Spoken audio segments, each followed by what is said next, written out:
Banco Central concordou em uma inspeção técnica no caso que levou à liquidação do Banco Master. O anúncio foi feito pelo presidente do Tribunal de Contas da União, Vital do Rego Filho, após reunião com o presidente do Banco Central, Gabriel Galípolo, diretores da instituição, entre eles Ailton André de Aquino Santos, que é diretor de fiscalização, e o relator do caso, o ministro Jonathan de Jesus. Vamos conversar agora com o César Dario Mariano da Silva, procurador de Justiça em São Paulo, para a gente compreender como fica esse caso. César, seja bem-vindo, bom dia, tudo bem por aí? Bom dia, Luara, bom dia aos telespectadores. Fico à sua disposição. Perfeito. A fala do presidente do Tribunal de Contas da União é de que o Banco Central, ele quer o selo de qualidade do Tribunal de Contas da União e quer também acertar a segurança jurídica desse caso. E acrescentou que cabe ao Tribunal de Contas da União fazer análise dos documentos, fechando aspas sobre essas falas. César, essa última fala não diverge com o artigo 70 da Constituição, uma vez que o Banco Master não se trata de recursos federais. É importante a gente começar no beabá para deixar tudo claro. Vamos lá. O Tribunal de Contas, realmente, o próprio nome já diz, Tribunal de Contas, no caso da União. Regularmente, comumente, ele fiscaliza contas públicas, seja da administração pública direta, federal, né, ou indireta. O Banco Central é uma autarquia, já o Banco Master é uma entidade privada. Mesmo o Fundo Garantidor é uma entidade privada, então já não seria fundamento para existir qualquer tipo de auditoria no Banco Central. O que o Tribunal de Contas está fazendo, e há essa previsão no artigo 70 realmente, é que vai analisar a regularidade formal dessa liquidação. Vai verificar a legalidade, se os procedimentos foram observados. Em suma, o Tribunal de Contas não poderia, de maneira nenhuma, imiscuir-se na decisão final, que é quanto à liquidação. Na realidade, até o Poder Judiciário... 12 bilhões de reais e que ligou nomes de empresários, de políticos e até de ministros, como, por exemplo, Alexandre de Moraes e Dias Toffoli. Eu quero trazer para você duas hipóteses. Vamos supor que essa auditoria chegue à conclusão de que foi precipitada a liquidação do Banco Master. O que acontece a partir deste momento? E vamos supor que essa auditoria esteja correta, mas se confirme o nome, como o senhor mesmo trouxe, de pessoas graúdas. O que pode acontecer? Porque daí nós estamos em cenários diferentes. Eu queria que o senhor explicasse para a gente. Veja bem, o Tribunal de Contas ele não pode anular essa liquidação. Se verificar que houve algum problema formal, não no que diz respeito ao mérito, questão de fundo, mas verificar que houve uma irregularidade formal, o que pode ser feito é que, por meio dessa irregularidade formal, os interessados podem promover uma ação perante o Supremo Tribunal Federal, que não vai ingressar no mérito se era o caso ou não de se decretar essa liquidação, mas vai poder até mesmo anular essa liquidação por aspecto formal. Por exemplo, ausência de contraditório, de ampla defesa. Não vai poder dizer, olha, as provas eram insuficientes para a decretação, não. Isso, no final das contas, como já aconteceu com esse banco que eu disse, vai resultar numa ação de indenização. Porque, no final das contas, quem decide se há ou não liquidação é o Banco Central. Nenhum outro organismo vai poder anular isso quanto ao mérito, mas vai poder verificar aspectos formais. É o que normalmente acontece em processos da administração pública, em que há o que a gente chama de conveniência e oportunidade. Ela faz de acordo com a conveniência e oportunidade, que é critério de discricionariedade. O Judiciário ou o Tribunal de Contas, eles não ingressam no mérito, mas eles verificam o aspecto procedimental, está dentro da legalidade, o procedimento foi observado, está tudo regular, e pode, numa situação desse tipo, até haver a anulação desse procedimento. Aí tudo vai ser regularizado de novo, aí pode ser decretada, inclusive, novamente a liquidação do banco. Mas convenhamos, um banco numa situação dessa, com déficit bilionário, quem vai aportar dinheiro nesse banco? Ninguém. Alguma outra instituição financeira? Também. Ninguém vai aplicar nesse banco, basicamente, de investimentos. Quer dizer, ele está fadado a não, de maneira nenhuma, voltar a funcionar, seja por meio de ação judicial, seja por meio do próprio mercado, né? A questão da verificação de nomes de pessoas envolvidas. Isso não cabe ao Tribunal de Contas verificar qualquer situação criminal. A partir do momento que ele verifica que há pessoas envolvidas, que pode ter havido crime contra o sistema financeiro, que são diversos crimes, com apenamento muito severo, ele vai encaminhar cópia para o Ministério Público, para a Advocacia Geral da União, para a Polícia Federal, para todos os órgãos de controle existentes. Dentro da seara penal vai ser instaurada uma investigação, seja pelo Ministério Público Federal, seja pela Polícia Federal, ou às vezes até pelos dois. Isso vai ser apurado e, se for o caso, será promovida uma ação penal contra os envolvidos, que são diversos crimes: gestão financeira fraudulenta, captação de recursos inexistentes mediante fraude de títulos de crédito, né? A gente chama de títulos podres. Há uma diversidade de crimes que podem fazer com que haja uma investigação e uma propositura de uma ação penal, inclusive de organização criminosa. Agora, é interessante que, para haver qualquer tipo de prerrogativa de foro na investigação, há necessidade de prova concreta, de uma suspeita muito forte de que um parlamentar, no caso federal, esteja envolvido. E mais ainda, de acordo com decisões recentes do Supremo Tribunal Federal, só vai poder haver a intervenção do Supremo Tribunal Federal, ser avocado pelo Supremo Tribunal Federal, se a atuação desse parlamentar tiver ligação com o exercício da sua função. Se não houver ligação com o exercício da sua função, tudo corre em primeiro grau, de acordo com a regra geral de competência. Quer dizer, não basta uma mera suspeita. No caso do Banco Master, um simples compromisso de compra e venda que está em nome de um parlamentar, com devido respeito. Isso não faz com que haja o deslocamento da competência, porque, no caso, deve preponderar o princípio do juiz natural. Quem deve apurar é o juízo de primeiro grau. A prerrogativa de foro ela é excepcional, senão daqui a pouco, qualquer menção a parlamentar, um telefonema, isso vai fazer com que o processo vá para o Supremo Tribunal Federal. O Supremo Tribunal Federal já tem processo demais. E isso daí não pode ocorrer. Então, existem regras, isso daí é da própria jurisprudência do Supremo Tribunal Federal, que só pode ser avocado, só pode ser mandado para o Supremo Tribunal Federal se houver efetiva suspeita de participação de parlamentar federal, de uma outra pessoa com prerrogativa de foro, mas não é um simples acho, suspeita desse tipo. Faça a investigação. Se aparecer realmente uma suspeita grave, aí o processo é remetido para o Supremo Tribunal Federal. E lá, verificando que não há nada contra esse parlamentar, não há mais pessoa com prerrogativa de foro, tudo deve retornar ao primeiro grau em observância ao princípio do juiz natural.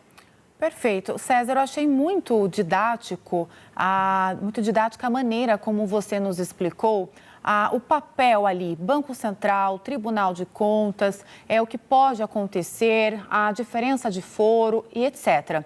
Mas eu quero que você agora explique como foi ou qual é o papel do Supremo Tribunal Federal, que também está nessa história, tendo o ministro Dias Toffoli como relator.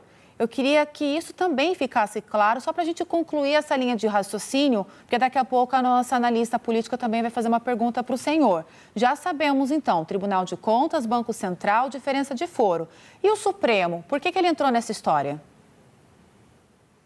No meu modo de ver, com o devido respeito ao ministro Dias Toffoli e de acordo com a própria jurisprudência do Supremo Tribunal Federal, uma simples menção, salvo engano, de um compromisso de compra e venda em nome de um deputado federal estar na investigação, isso não é motivo, não é fundamento suficiente para que o procedimento investigatório esteja no Supremo Tribunal Federal. Não é de acordo com a própria jurisprudência do Supremo Tribunal Federal. É certo que esse procedimento está em sigilo. Então, se há algum outro elemento, nós não sabemos. Eu não sei, ninguém sabe, em razão desse sigilo procedimental. Mas, se for apenas isso, uma menção a um parlamentar, não é possível a avocação desse procedimento. Primeiro, há necessidade de saber se ele está envolvido nos fatos. Se há uma suspeita forte, não estou nem falando em indícios suficientes, que já seriam o suficiente para se promover uma ação penal, não é isso? Uma suspeita forte, e além disso, de que essa suspeita forte de envolvimento esteja relacionado com o exercício das funções parlamentares. Não sou eu que estou dizendo isso, é a própria jurisprudência do Supremo Tribunal Federal.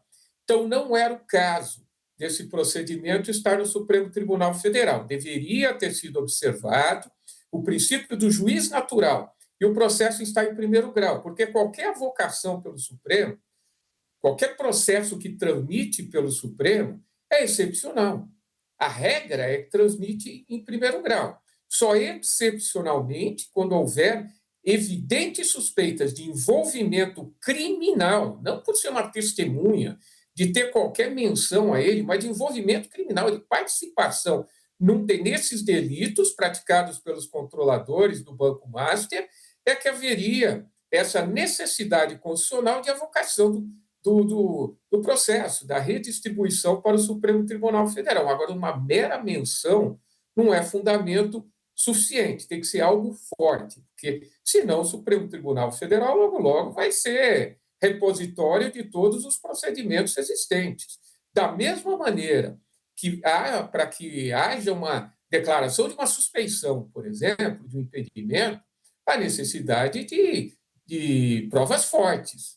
Então, tudo isso daí não basta assim uma mera suspeita, algo assim muito superficial. A necessidade de algo mais concreto, palatável. Perfeito, César, porque assim é importante a gente deixar claro que não somos nós que estamos falando, como o senhor trouxe, é uma jurisprudência, são documentos, são decisões, tudo tem respaldo, é uma análise extremamente técnica que está sendo feita aqui e esclarecendo para quem nos assiste. Não é nenhum vínculo político, é uma análise técnica. Agora eu quero passar a palavra para a Vitória Bel, nossa analista política, que está em Brasília e quer fazer uma pergunta para o senhor. É com você, Vitória. Minha dúvida é em relação se a defesa de Daniel Worcaro ainda pode utilizar todos esses questionamentos feitos pelo TCU e até mesmo a quase possibilidade de acariação do STF para tentar livrar Daniel Worcaro de parte desse processo. E como que a defesa poderia utilizar isso, esses questionamentos feitos pelo TCU, para tentar arrefecer a pena de Daniel Worcaro ou tentar livrá-lo de parte do processo? Como que isso poderia ser utilizado? Foi o que você acabou de dizer, questionamento, até agora, de um ministro do Tribunal de Contas que é médico, né? Por incrível que pareça, um órgão de controle do Poder Legislativo em que a pessoa deveria ter algum conhecimento, pelo menos de contabilidade, administração, e principalmente de direito. Então, embora ele tenha assessores que vai utilizá-lo, mas não é uma pessoa que conhece profundamente esses meandros de Tribunal de Contas. Então, como você falou, questionamento. Por enquanto, nós temos um questionamento. Se esse questionamento se transformar em provas, Isso tudo vai ter que ser julgado pelo plenário do Tribunal de Contas.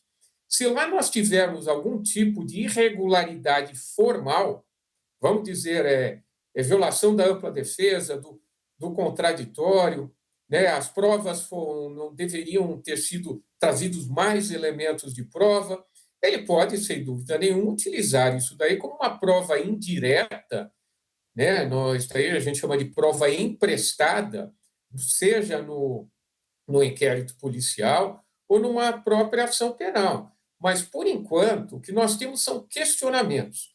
Até então, tudo indica, muito embora a gente não tenha acesso a esses documentos na integralidade, tudo indica que está perfeitamente, que está dentro das formalidades legais. Até porque o Banco Central ele é muito especializado nisso, ele é extremamente especializado em liquidação extrajudicial. Ele não faz isso agora, já faz isso daí há décadas. Os técnicos são muito bons.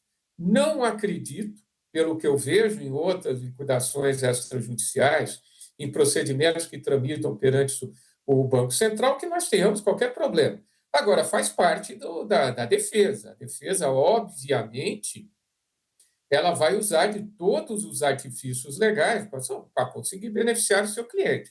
Isso faz parte do jogo jurídico, mas, por hora, nós temos apenas um questionamento. Nada mais do que isso. Pode ser um questionamento apenas político? Pode. Pode ter algum embasamento jurídico mais sério? Pode. Mas, por hora, nós temos um Tribunal de Contas exercendo a sua competência constitucional, que quer, por motivo que eu não sei qual é, acredito ser motivo jurídico, pelo menos a gente espera isso, porque não há nenhum elemento em sentido contrário, que está exercendo suas funções constitucionais. Agora, vamos esperar para ver essa auditoria, o que vai ser feito, o que aparece. Por hora, não vejo nada que possa beneficiar Vorcar. César, eu quero trazer mais uma questão. Pensando na questão técnica, tá? É muito grande também a repercussão de como esse caso do Banco Master, ele tem outras relações. Veio já a investigação da Polícia Federal com influenciadores que estavam recebendo dinheiro para poder trazer uma mancha aí na credibilidade do Banco Central. Teve a interferência até do presidente Lula por conta de receios do que isso poderia acontecer no sistema financeiro aqui no Brasil, por conta também dessa situação envolvendo o Banco Central. O Banco Central muito disposto a esclarecer toda essa situação junto com o Tribunal de Contas. Tudo isso a gente está trazendo. Mas vamos supor que esse caso vá, de fato, parar na Justiça. Existem duas situações que divergem opiniões, mas na internet é muita gente entendida de tudo e é importante a gente perguntar isso para quem de fato entende. Como ficaria a situação de um processo tendo indícios de que duas empresas ligadas a parentes do ministro Dias Toffoli tiveram como sócio um fundo de investimento do Banco Master? Dias Toffoli poderia ser o relator? Poderia participar desse processo no âmbito do Supremo Tribunal Federal? É um ponto. Outro ponto que veio à tona, que a esposa do ministro Alexandre de Moraes tinha contrato, ela é advogada, tem um escritório de advocacia, ela tinha um contrato com o Banco Master. Como ficaria também quando esse processo se aproximar do Supremo Tribunal Federal?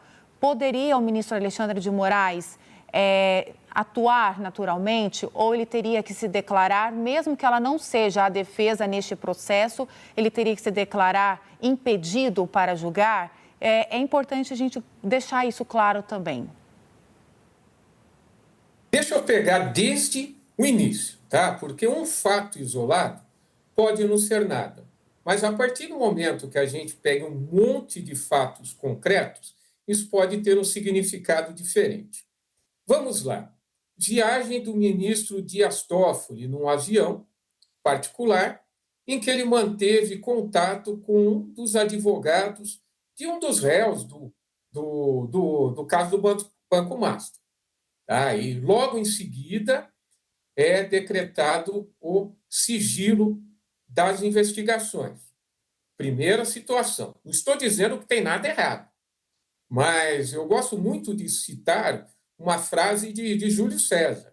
Não basta a mulher de César ser honesta, ela deve parecer honesta. Isso daí na justiça diz muito, porque quando nós falamos em suspeição, principalmente em suspeição, que é um aspecto subjetivo, é algo que liga subjetivamente o magistrado a uma das partes do processo. Normalmente é amizade íntima ou inimizade capital. Normalmente é isso.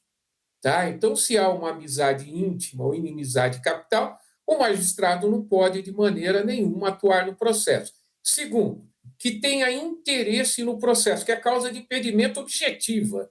Isso é existente, não precisa nem dizer se o magistrado vai ser parcial ou não vai ser parcial, ele deve ser afastado objetivamente do processo. Então, são duas situações. Tá?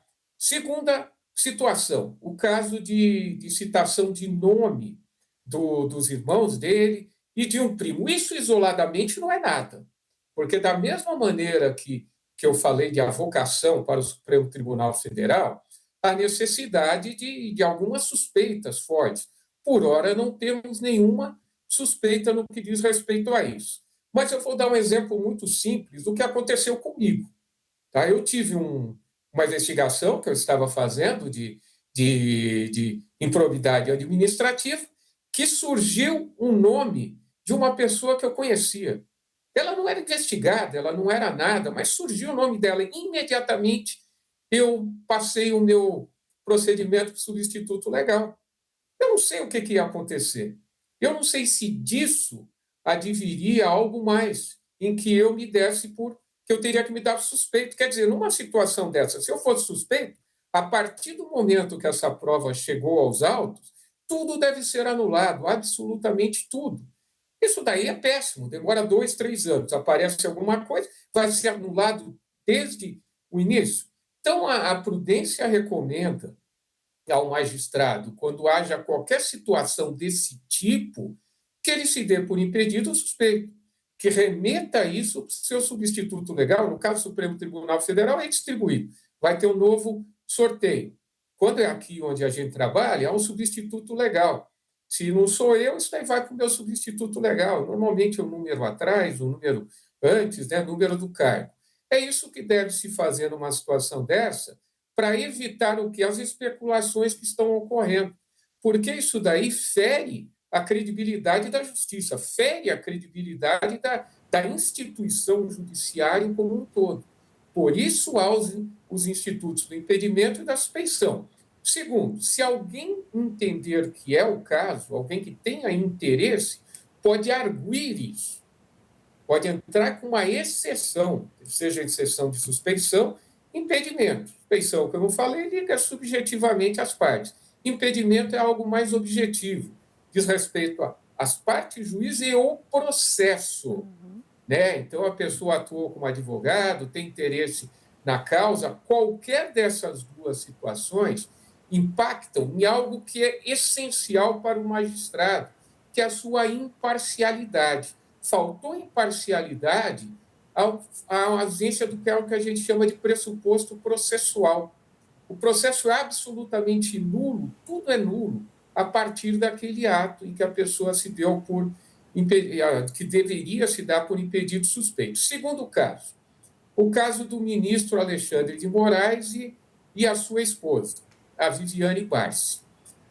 Em 2023, salvo engano, acho que foi em 2023, foi promovida uma ação no Supremo Tribunal Federal para que um dispositivo do Código de Processo Civil fosse julgado inconstitucional. Esse dispositivo dizia o seguinte: se o escritório, veja bem, escritório, às vezes pode ter 50, 100, 1.000 advogados, existir alguém que tenha ligação de parentesco com o ministro do Supremo Tribunal Federal, esse escritório como um todo não pode litigar no Supremo Tribunal Federal. Isso existia na lei, estava na lei. O Supremo Tribunal Federal julgou inconstitucional, dizendo, primeiro, não é porque um dos advogados que tem relação com o ministro do Supremo Tribunal Federal vai fazer com que os demais advogados não possam atuar no Supremo. Segundo, que não haveria como o magistrado ou o Supremo Tribunal Federal, porque isso valia não só para o Supremo, valia para para todos os tribunais. Não haveria como saber se aquele advogado ele tem relação com o ministro do Supremo. Seria difícil fazer. Eu escrevi artigos sobre isso, criticando essa decisão. Criticando, primeiro, porque é possível saber. É possível saber porque hoje, com os meios informáticos que a gente tem, a gente consegue descobrir se o advogado tem relação ou não. E isso é fácil fazer, isso aí não tem dificuldade nenhuma. E a própria parte também, parte contrária, poderia afirmar isso. Segundo, quando os ministros julgaram isso, os ministros do Supremo Tribunal Federal julgaram isso, eles tinham interesse direto no processo. Por quê? Porque alguns deles, eu acredito que até a maioria, têm esposas, filhos, pais, mães, o que seja, atuando no Supremo Tribunal Federal. Se eles tinham interesse no feito, eles eram impedidos, eles não poderiam julgar. Isso é o que diz o próprio Código de Processo Civil. Se o magistrado tem interesse direto no processo, e obviamente tem, porque diz respeito à esposa, e o patrimônio ele acaba sendo juntado, né? Não poderia julgar. Então, no meu modo de ver, foi isso que levou. Perfeito.